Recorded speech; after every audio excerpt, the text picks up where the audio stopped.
Muito boa tarde, Brasil. Nós vamos falar no programa de hoje sobre novos comportamentos da nossa sociedade. Eu diria que comportamentos não assimilados diretamente por ela, sociedade, mas quase sempre impostos à nossa sociedade. Existe uma máquina, neste mundo globalizado, existe uma máquina que vai ensinando e que vai colocando. Você observa até aqui, ó, nos olhos, certos comportamentos que vão sendo assimilados.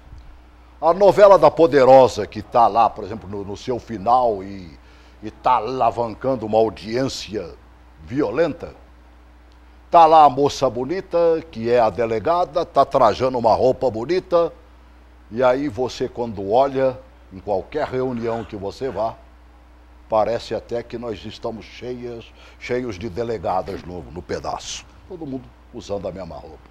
Eu li há poucos dias, por exemplo, do comportamento. Aparece uma semijoia, uma bijuteria, e uma artista famosa, no dia seguinte todo mundo quer. Mas estou falando de coisa simples. Mas tem outros tipos de comportamento que vão sendo colocados e que a sociedade tem que assimilar.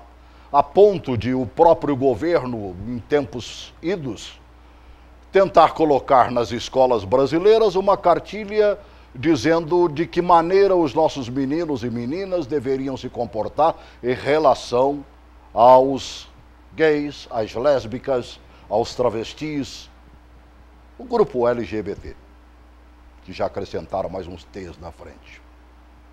E outros tipos de comportamento, na recepção destes que chamam de casais, eu chamo de pares. Como é que nós estamos reagindo diante disso tudo? Como é que a igreja está reagindo diante disso tudo? É aí que nós vamos pegar o programa de hoje. Estamos recebendo já 2 convidados, apresentando aqui a pastora Sandra Farage, pastora do Ministério da Fé, mais uma vez conosco. Obrigado por ter vindo, Sandra. Obrigada, Celso, por estar aqui. É um prazer nós estarmos aqui nesse programa. Eu gosto de estar aqui com o meu amigo Celso. Um tema relevante, né? Um tema do momento, do qual nós temos que pensar sobre ele, nós temos que nos posicionar, né?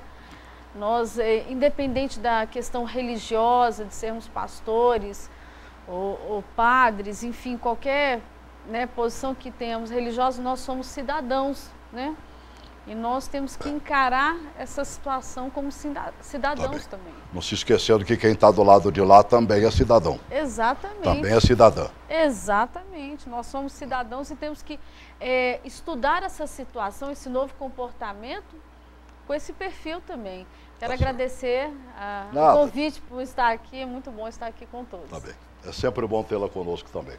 Rodrigo Delmasso, vice-presidente do FENASP, pastor da gloriosa Sara Nossa Terra. Seja bem-vindo, amigo. Tudo bem? Vocês estão nos assistindo também, é um prazer mais uma vez estar aqui para debater um tema que tem colocado a igreja para se posicionar. Como você bem disse, lembrando que também do outro lado são cidadãos e discutir que tipo de posição, né, que a igreja deve tomar, com base no versículo, na minha visão, um dos principais versículos da Bíblia, quando Jesus diz que nós devemos amar ao próximo como a nós mesmos, né?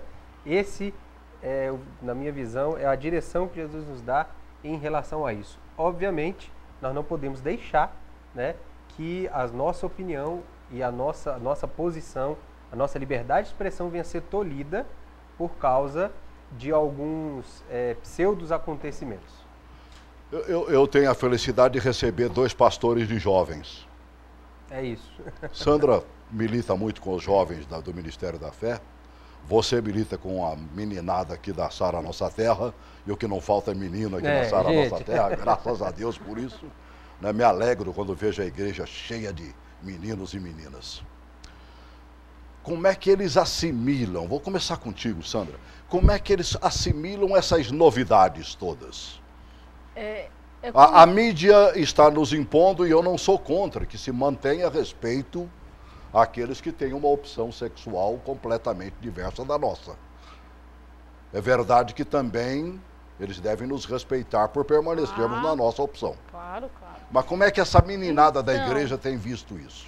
Isso aí é como o senhor bem colocou. A mídia, ela tenta estabelecer comportamentos, né?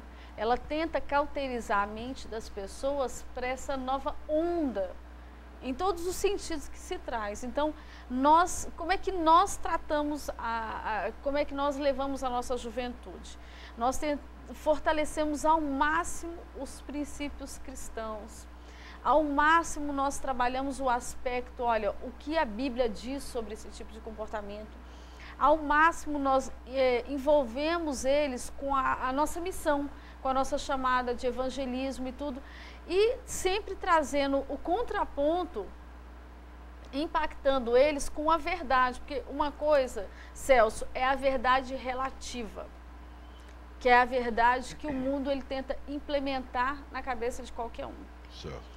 A outra coisa é a verdade absoluta, que é a verdade de Deus, é a verdade daquilo que Deus quer que venhamos andar, o caminho que a gente tem que trilhar. Então, o que acontece? É um trabalho intenso de nós líderes em resguardar a nossa meninada, como o senhor usa. Ao mesmo tempo, eu vejo eles envolvidos, sim. Do lado deles, eu vejo eles caminhando junto conosco. Ao mesmo tempo, nós temos uma juventude que eu creio que a Sara e as outras igrejas também têm. É uma juventude que respeita ao próximo. Eu nunca vi no meu meio, na nossa igreja, algum jovem ofendendo o outro, porque acaba que também tem jovens homossexuais que estão chegando na igreja.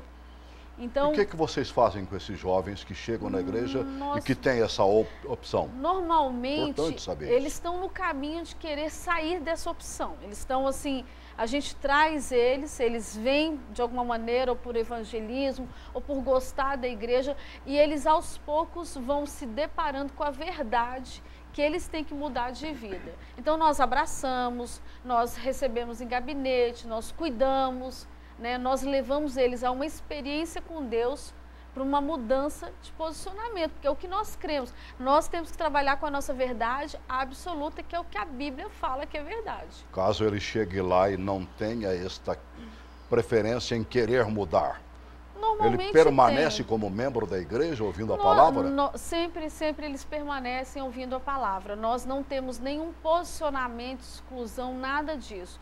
Pelo contrário, os nossos jovens abraçam, recebem amor. Isso sempre acontece, né?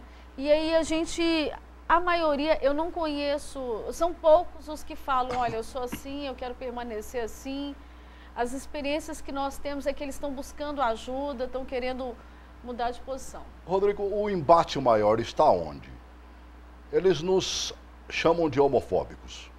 Estou me colocando entre eles, certo? Nós queremos ser respeitados. Aonde é que fica esta quase guerra? Na distorção da definição da palavra homofobia. Exato. Porque a palavra, isso eu falo, o movimento LGBT distorce para a sociedade o que é homofobia. E eu fui buscar esse significado no dicionário, que diz o seguinte, que a homofobia significa aversão, irreprimível, repugnância e ódio.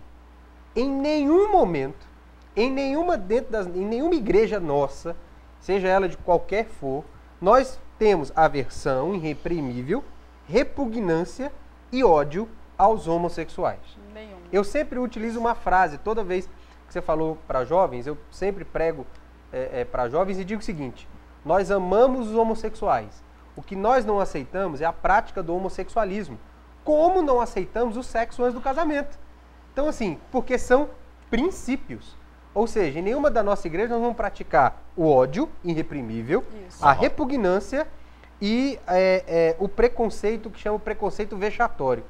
O que nós vemos em todas as igrejas é que qualquer pessoa, seja independente da opção sexual dela, da opção até mesmo de crença, quando chega nas nossas igrejas são extremamente bem recebidos, são recebidos com amor. Não existe, tem pessoas que falam, mas vocês induzem as pessoas a mudar. Eu falei, não, o que nós não induzimos. Se falar a verdade for induzir, então nós fazemos isso. Porque a única coisa que nós mostramos, qual é a verdadeira identidade que eles têm com base na palavra de Deus. Olha, você falou um negócio, eu captei uma das falas do Magno Malta lá dentro do Senado, né? Não me lembro se ele estava numa comissão, eu sei, num momento importante em que ele mostra claramente que nós temos que respeitar daqui para lá, mas de lá para cá o verdadeiro também é que se tem que respeitar também. E ele citou alguns tipos de comportamento que, olha, não estou querendo ser pauleira na cabeça de ninguém, mas que a gente tem observado que alguns movimentos não nos respeitam também, assim como não respeitam demais religiões. Vamos colocar um pedacinho dessa fala do Magno Malta? Vamos lá, senador Magno Malta. Ser intolerante com homossexual. Ninguém tem direito de ser intolerante com católico, com padre. Ninguém pode ir para a avenida. Ninguém pode ir para a avenida e estampar uma faixa e dizer se o Papa engravidasse, aborto era sacramento. E isso estava, essa faixa estava na passeata do movimento gay em São Paulo. Mais ainda, ninguém tem direito de ser intolerante com os símbolos de um centro de umbanda. Há que se respeitar, de um candomblé. Olha, eu professo minha fé no segmento evangélico. Os símbolos de umbanda, tão respeitados por eles, eu não tenho o direito de ser intolerante com eles. Como também ninguém tem o direito de levar para a avenida os santos que são sagrados, símbolos da Igreja Católica, como fez o movimento gay, levou para sua passeata e colocou os santos em posição sensual. Senador Paim, me lembro quando um bispo da Igreja Universal, Von Helder, chutou a santa uma imagem num programa de televisão. Parece que o mundo caiu. E arrumaram isso de pano de fundo, parece que era uma tentativa de destruir tudo que é confissão de fé fora católica no Brasil. E até me admira porque a Igreja Católica não se manifestou agora com seus símbolos sagrados na avenida em posição sensual. Aliás, foi isso que Silas Malafaia defendeu no seu programa. E que depois o programa foi pego, pinçado, entregue ao Ministério Público como se Silas estivesse incitando o ódio, uma mentira absoluta quanto aos homossexuais. Reiterou ainda a sua posição da igreja de combater qualquer tipo de discriminação, até porque isso já está na Constituição, é crime discriminar. Está na Constituição, precisamos de outro texto. É crime discriminar raça, cor, sexo, etnia. Todas as pessoas têm o direito. Agora, o que não pode é chamar para dentro aquilo que é raça. Tá certo. Aí ouvimos então o Magno Malta. Deixa eu acrescentar ao nosso bom bate-papo aqui o deputado federal do PRB Rio de Janeiro, Bispo Vitor Paulo. Seja bem-vindo, viu, Bispo? Obrigado. Bom te rever. Muito obrigado. Alegria minha ver você, ver meus amigos, digo todos aqui e a sua audiência da TV Gênesis. É um carinho grande estar aqui. Para mim é prazeroso demais estar aqui com todos vocês. Que alegria rever a todos. Você era nosso aqui de Brasília, foi embora para o Rio de Janeiro, não vai voltar, não? Continuo sendo nosso. Brasília é uma cidade que eu... E todos brasileiros. Você ama de paixão, eu sei disso. Eu moro aqui há mais de 13 anos, quer dizer, minha filhinha foi criada aqui, apesar de eu ter sido eleito pelo Rio de Janeiro, mas eu moro aqui, eu continuo morando aqui, vivendo aqui, e agora o mandato mais ainda.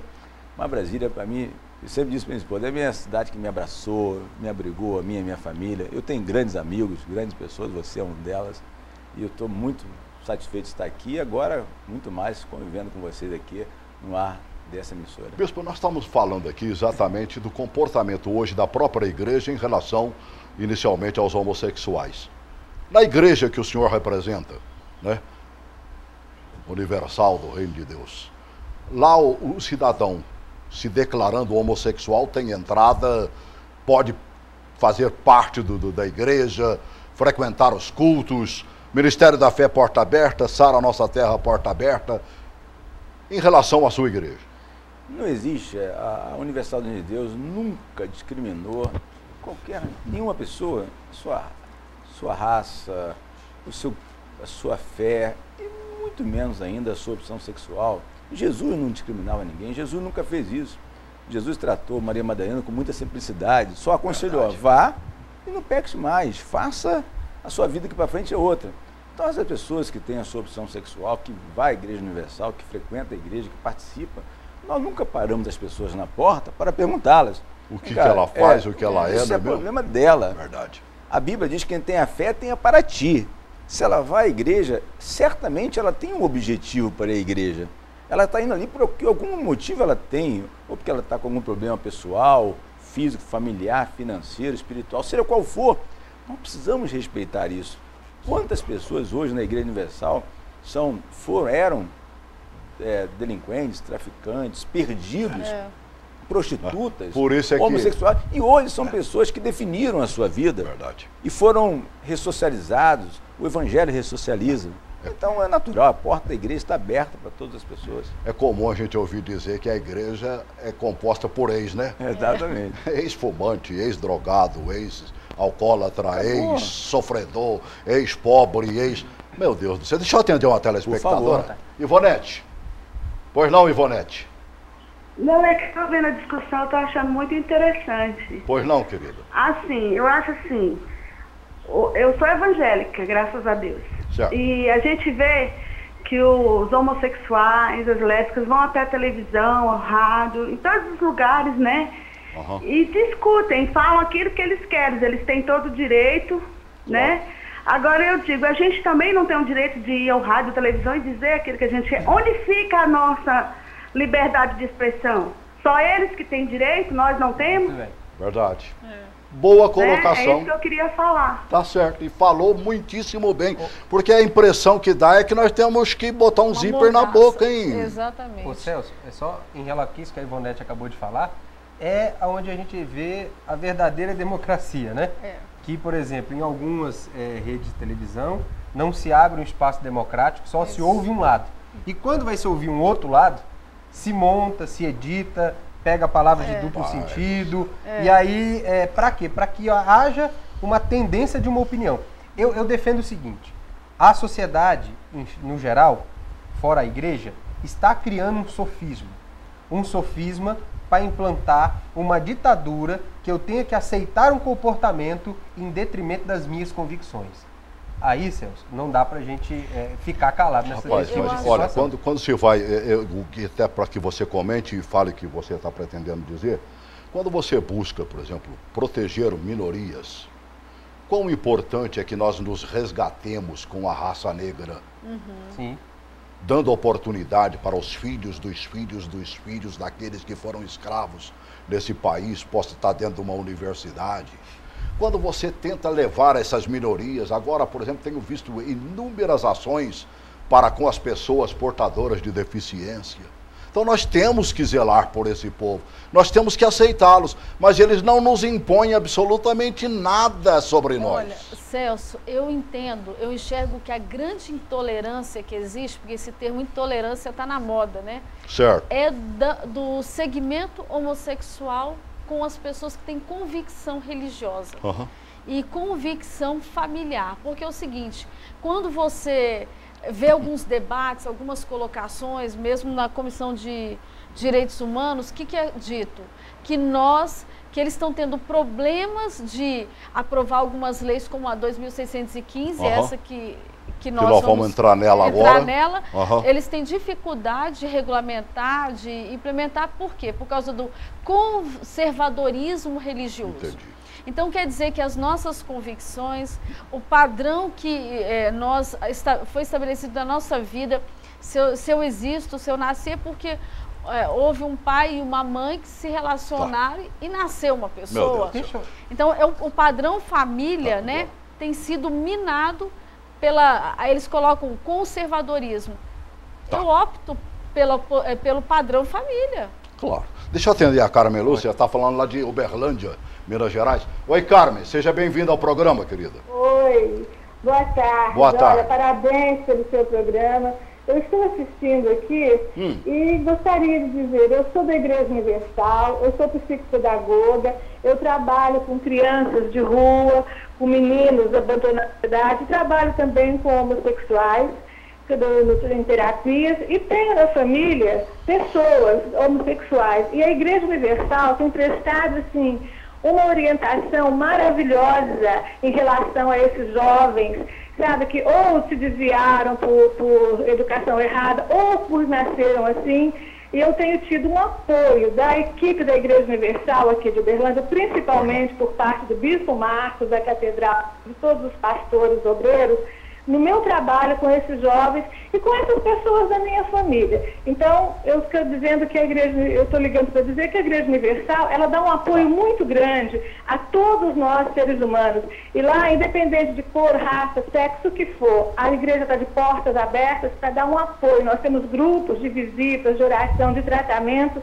E esse espaço que você está dando no seu programa, para todas as religiões, é maravilhoso. Parabéns. Obrigado. Gostoso ouvir isso, hein, Bispo? Muito bom, muito bom. Quero dar um abraço a todo o povo de Uberlândia, do estado de Minas Gerais, a toda a igreja. O povo é um trabalho maravilhoso que a igreja faz, essa senhora psicopedagoga. A Igreja Universal tem tido, naturalmente, as outras igrejas, todos nós temos trabalhado em prol do ser humano, das pessoas que precisam, principalmente a juventude, que hoje está muito envolvida nesse debate. As pessoas se enganam em achar que os jovens estão fora desse debate. Eles estão muito atentos, crianças, jovens, nesse debate. Então, esse esclarecimento à luz da Bíblia Sagrada é muito importante. Agora, estamos impondo sobre muitas dessas nossas crianças que elas aceitem com muita facilidade alguns tipos de comportamento. E isto não levaria com que essas crianças, além de assimilar, também buscassem praticar? Você não pensa nisso não, Bispo? Naturalmente. Eu tenho filhos, eu tenho 3 filhos adultos, 2 adultos, uma jovem de 14 anos, que é a mais nova, a Vitória. E de fato, nós não temos o direito, a família, a preservação da família, isso é muito importante. E a Bíblia ela nos ensina exatamente essa preservação. E quando nós discutimos isso, ensinamos nossos filhos nessa preservação, não tem nada a ver com discriminação, não tem nada a ver uma coisa com a outra, nada a ver. A discussão dentro da legalidade é uma coisa, dentro dos padrões bíblicos de família, é uma outra coisa. Claro. Nós temos um Estado, a laicidade tem que ser preservada. O país é um Estado laico, independente. Uma coisa é a fé, é a religião que as pessoas traduzem, outra coisa é o direito. Eles têm que ser tratados separadamente, diferente como são. Então nós, pessoas que cremos no nosso Senhor Jesus, que definimos a nossa fé cristã, não somos pessoas fechadas em relação a isso não. Nós sabemos exatamente o que queremos e queremos ensinar isso às nossas crianças e os jovens e adolescentes em relação a isso. Então nós temos que separar as coisas. E as pessoas que dizem ser minoria, que já não são mais, né, se dizem vítima de coisas que não são. Nós também somos, se for questão de vítima, né? As crianças, o Brasil tem uma dívida grande com os negros no Brasil, com as crianças no Brasil. Verdade. O Brasil passou 3 séculos para definir o que é educação. As nossas crianças saíam do Brasil para estudar na Europa. Sociologicamente, essa minoria não existe. Não existe. Mas nós vamos falar daqui a pouco sobre isso. Não existe minoria. Tá bem. Rodrigo, você está doidinho para falar, eu da sei, minoria. Eu estou te podando aqui. Mas vamos ao telespectador do Rio de Janeiro, pastor Evandro. Seja bem-vindo, amigo. Pastor? Oi, pastor Evandro. Boa tarde a todos aí, graça e paz. Graça. Aqui quem fala é o pastor Evandro Ferreira. Pois não. Sou daqui da cidade de São João da Barra, norte fluminense. Opa! Do estado do Rio, região do Campo. Sou um telespectador assíduo do seu programa, ô Celso. Obrigado. E eu quero dizer o seguinte, com base na palavra de Deus, é bem certo, até esse pastor da Sara Nossa Terra aí ele falou, nós temos que amar. Amar é uma coisa, agora concordar com erro é outra. Eu sou um pastor, viajo aí para esse Brasil, esse país inteiro, e a mensagem a gente chega e fala o seguinte, olha, Jesus te ama, mas ele não concorda com esse tipo de ato que você fala. Porque a palavra de Deus ela é bem clara, que não adianta a gente ser homens e mulheres de Deus para poder ficar, Deus, paparicando ninguém. É verdade. Deus não chamou nós para isso. Profeta de Deus é isso. Se tiver que chegar aí na presidente Dilma e falar, ó, presidente, é isso, o Deus dos exércitos mandou aqui para dizer, é isso e ponto final. A gente tem que dizer. Então, um profeta de Deus é assim. Nesse tema, a igreja, Celso, eu falo a verdade para você, eu fico com vergonha, porque hoje muitos pastores... Opa, que pena, caiu.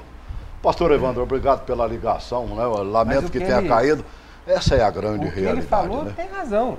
nós não podemos concordar com um comportamento errôneo. Exatamente. E é papel nosso anunciar que esse comportamento é errôneo.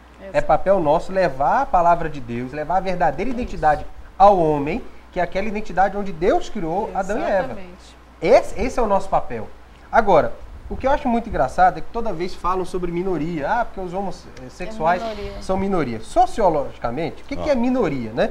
Minoria diz respeito a um determinado grupo social que esteja em inferioridade numérica ou em situação de subordinação. Primeiro, os homossexuais não são subordinados a ninguém. A ninguém. A ninguém. Então não existe subordinação. Segundo, na definição sociológica, diz que esse grupo ele é reprimido. Não existe repressão. Um exemplo disso, Celso, é que os homossexuais, em praticamente todos os conselhos de elaboração de política pública, têm assento reservado explícito. No Conselho Nacional de Juventude existe isso, no Conselho de Educação, no Conselho de Saúde, no Conselho de Desenvolvimento da Indústria e do Comércio Exterior, eles têm assento garantido. E nós? E o povo de Deus?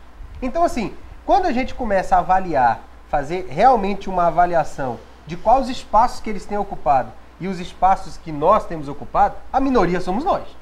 Porque nós não ocupamos, em nenhum momento algum, reivindicamos a participação em conselhos de política pública, certo? Elaboração de política pública, e acima de tudo, o que nós defendemos, nada mais, nada menos, é o seguinte, o que nós temos que ter o direito de expressar, como reza a Constituição Federal, de expressar o nosso pensamento. E o nosso pensamento é aquilo que está na palavra de Deus, que é defender os princípios que estão escritos dentro da palavra de Deus. Agora, o próprio Deus deu livre-arbítrio. Se ele quiser decidir, mas é o nosso papel levar para dizer que essa decisão é uma decisão errada. E as pessoas querem continuar, desculpa, sendo vítimas, é bom. Justamente. Para as pessoas serem minoria, é bom isso. Porque a minoria vitimiza. Fortalece isso, não é? Se fazer de vítima é um bom negócio em alguns casos, né? Rafael, seja bem-vindo. Oi, Rafael. Boa tarde, Celso. Diga, amigo. Nós temos visto esses dias, nós temos atacados, nos chamando de homofóbicos. Só que o termo homofobia, ele fala de aversão. E nós, cristãos, não temos aversão aos homossexuais. Nós amamos, mas nós somos contra a prática. Eu posso amar uma pessoa 100% e discordar dela 100%. Mas eles querem me fazer concordar com a prática deles. Eu sou do Ministério da Fé, da pastora Sandra. Né? Lá na igreja nós temos pessoas homossexuais que chegam e são amados por nós. Nós temos casos de pessoas que foram resgatadas, de pessoas que foram transformadas. Eu sou pastor do Ministério da Fé, acompanho pessoas e eu tenho visto que as pessoas querem fazer nós engolir algo que eles creem. Nós não temos nada contra os homossexuais, nós os amamos, mas nós não podemos aceitar uma lei de preferências. A lei ela já existe, a lei já existe para aquele que mata, para aquele que bate, para as crianças, para os negros. Então, a lei perfeita ela já existe, ela só precisa ser aplicada. Tá certo. Grande abraço. O Rafael falava, é Rafael o nome dele? Rafael. Você permite, pastor? O Rafael falava acerca de nós amarmos e não aceitarmos. Isso em relação aos filhos. Sim. Justamente. Meus filhos. Eu tenho 3 filhos, amo meus 3 filhos, mas se um filho faz alguma coisa, mesmo amando, você bate, você dá uma palmada quando é pequenininho, você repreende. Eu não deixei de amá-lo, mas eu não posso, por excesso de amor, eu aceitar tudo que ele faz. Eu não posso fazer isso. Então, o fato de nós amarmos essa pessoa como cidadão comum, nós não podemos tratar ele diferente. A sua opção sexual é outra coisa. Amamos como cidadão. Agora, não concordamos com aquilo que ele define como regra. Celso, isso é tão incoerente, esse conceito que querem nos fazer engolir mesmo, que o pastor Rafael colocou muito bem, goela abaixo, entendeu? É tão incoerente que você começa a ver, bom, punição, vamos criar uma punição para quem nos discrimina. Ok, já existe o Código Penal. Qualquer tipo de violência, qualquer tipo de preconceito, já tem o Código Penal. Civil e Penal. Civil e Penal, então já tem os instrumentos de lei para que as pessoas venham ser punidas. Diga-se de passagem, muito bem feitos, né? Só muito mal aplicados. Vamos aplicar mais. Outra questão, como o Rodrigo colocou, minoria. Questiona-se que minoria é essa? Que minoria? Não existe essa minoria. E fala-se tanto em respeito, querem tanto respeito, e, no entanto, são aqueles que nos agridem. A gente passa na rua, eu já fui agredida. No meio da rua, já levantaram um megafone gritando lá, me chamando de homofóbica. Por quê? Porque eu tenho os meus princípios, porque eu tenho o meu padrão, porque eu creio numa estruturação de família, homem e mulher. Então, assim, isso, aí falar de intolerância, aí eu puxo para a questão do Estado Democrático de Direito. Que democracia que está sendo preservada, tentando impor uma lei desse naipe, sendo que o meu direito vai ser cerceado, a minha liberdade de expressão, a minha, minha expressão geral. Eu não posso fazer nada em detrimento de uma minoria. Na realidade, começam a implementar um conceito de que os homossexuais, eles são perseguidos, e não por causa da sua opção, porque, segundo eles, né, eles dizem que nascem homossexuais. Eu não acredito nisso, né, porque a Bíblia diz, é muito claro, que Deus fez o homem e a mulher, e fisiologicamente você não tem como distinguir isso. Fisiologicamente existe o macho e a fêmea, enfim, a ciência, não precisa nem discutir essa questão. E agora existe uma outra questão. Quando se tenta impor por força ou por violência, é uma ditadura. É uma ditadura. Todas as ditaduras no mundo nasceram por umas minorias organizadas que impuseram a maioria por força e por violência. Numa audiência pública lá no Congresso, o pastor Silas Malafaia, que estava presente, falou mais ou menos isso. Quer ver?